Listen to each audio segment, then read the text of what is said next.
All right, so I did put our thermostat housing on just to be done with it. I do have the bolts coming out here for the manifold. I have our carburetor unbolted. I just need to undo a couple things from our vacuum tee here, and I'll have the carb off, and I'll finish pulling the intake bolts. I gotta pull one bolt here, and then I will pull the manifold off, and we can see how bad our gaskets are, and we will go from there. Fun.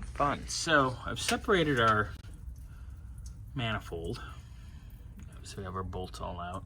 I just tapped it back, and where it couples here to the timing cover, there's still water coming out. So that tells me that it's definitely the crossover in the gaskets here on the intake part, not down there, because there's still water down there.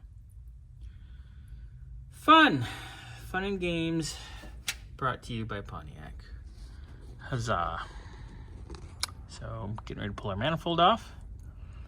We'll get us a set of gaskets on the way. All right, just as suspected, you can see here on our gasket, and see the trail of water here as well, where our gasket was. You can see where it was leaking right through there. Fun. Good old witness marks. You can also see staining where water has flowed.